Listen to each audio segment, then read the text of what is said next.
Today we're going to be talking about another geometrical transformation, reflections. And we're going to begin with a connection to algebra and pre-calculus that I'm sure that you've seen before.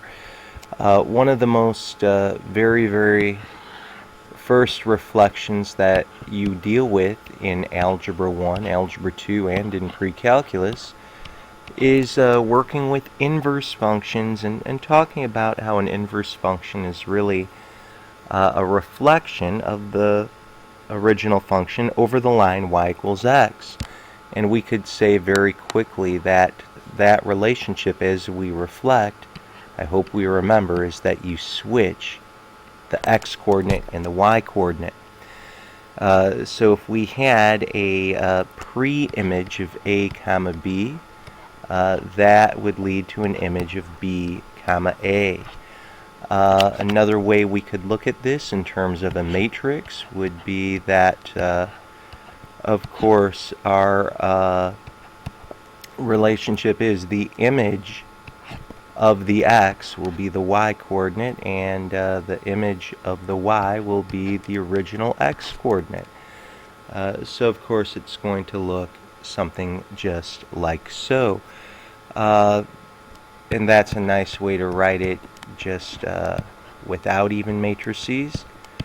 By the way, we could have a transformational matrix that would fix this up, and of course we definitely want to be able to talk about transformational matrices.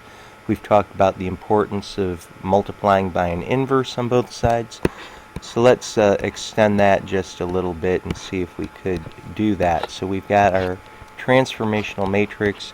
Here we would have our pre-image of x comma y, but we know that when we multiply our top row to x and y, we should come up just with a y, so we could say 0 and 1. Likewise, for our image y prime, we want to arrive just at x. We could have a 1 and a 0. But these are really three ways that you can represent a reflection of an ordered pair over the line y equals x. That being said, let's very quickly take a look at some problems here. What is the image of 7 comma negative 3 under a reflection of y equals x? Well, the answer here would be negative 3 comma 7. And what is the image of negative 4, negative 4? Well, very simply, we could write negative 4 comma negative 4, switch x and y. You might notice we haven't even set up any matrices to work with. We haven't even really dealt with anything spectacular. Let's take a look at, say, number 2. I'll write number 2 up in this top left corner. We've got y equals x squared. Could we move about reflecting over the line y equals x? Well, this is a little bit different than how you would have written this out in class.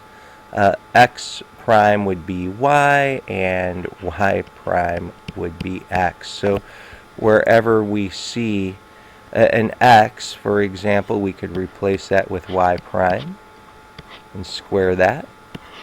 Where we see our y, we could replace that with x prime. Now, once again, you very well could drop the primes.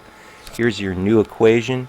This is also a parabola, just as y equals x squared is a parabola, but it's a parabola opening sideways. Equivalently, you could say y is equal to plus or minus the square root of x. Let's take a look at number 3. Something a little different right there. For number 3, let me continue up here in this top right corner. Xy is equal to 1. You're going to reflect. Well, here we go again. X prime equals y. Y prime equals x. Well, that means that where we see an x, we could replace it with y prime. Where we see a y, we can replace it with x prime. And we could drop our primes and arrive at the exact same equation that we began with. Wow. So that goes to number 4. What's so unusual about this answer to problem number 3? The curve is its own inverse. The curve is its own inverse. What does that mean geometrically? Well, this curve, when you are reflecting this curve over the line y equals x, it will be completely reflected onto itself. Okay?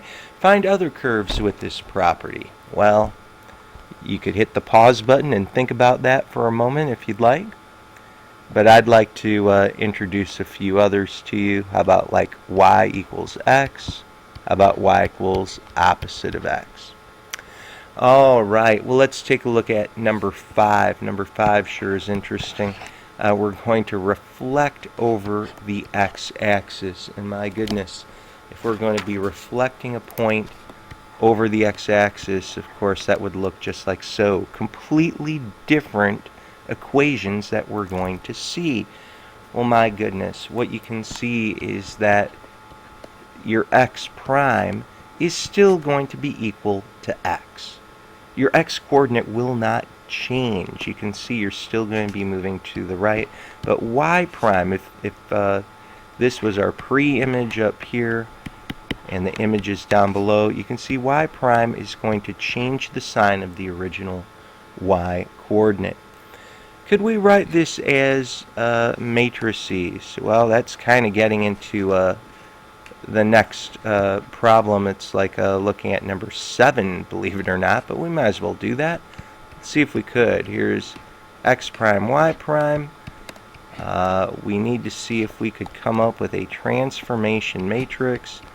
Well, let's see. As we multiply, we want to have x prime equaling just an x. How about a 1 and a 0? As we get y prime, we should get opposite y. Well, multiplying what row to x and y would make that happen? Cancel out the x, change the sign of the y. So that's actually sneaking in an answer to number 7. Let's take a look at number 6. For number 6, it says find the equations for a reflection about the y-axis. Well, here we go. Point is flipped over the y-axis. Well, I think you can see what's happening here. X prime would be the opposite of x. You can see x will change signs in its coordinate, but y prime, the y coordinates, will remain the same. Well, where are we going with this? Well, I'll tell you what. We've got x prime, y prime, and guess what? We'd need a -1 and a 0. We need to change the sign for x. Keep 0 and 1 down over here. And hey, look at that. That's the follow-up to number 7, having a matrix form of this transformation.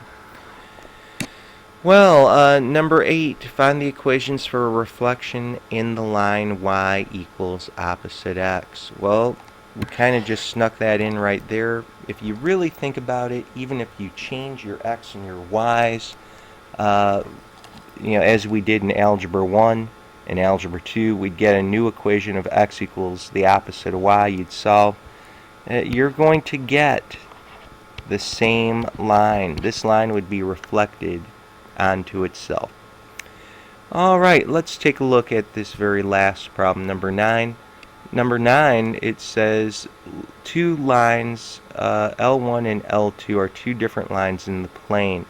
Reflect triangle ABC over L1. So let's just say we do that. Let's say that we've got, here's L1, and let's just say that we have triangle ABC. Just like this. You can make it look like it's a right triangle. Perhaps it is. You can even put in a right angle to guarantee that that would be the case if you constructed such a figure.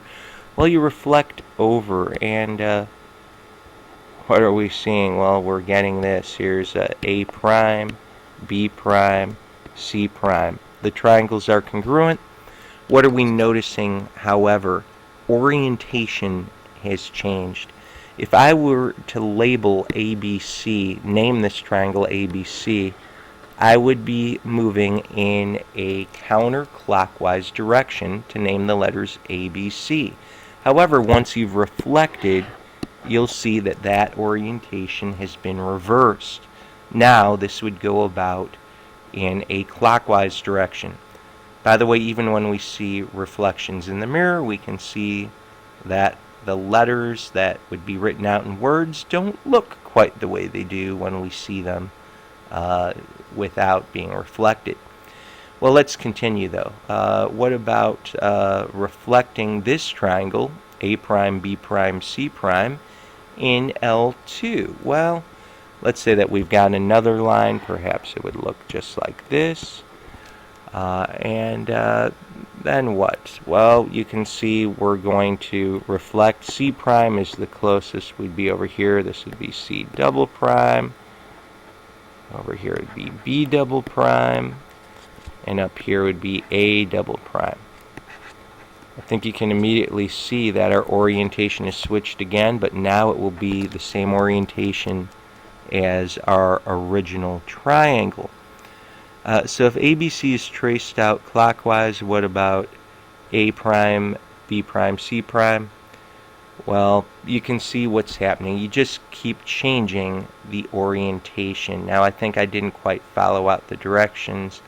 I labeled ABC counterclockwise. They asked us to do clockwise, but you get the idea. It's always going to be that a reflection changes orientation. So that's it for this lesson. A little bit shorter.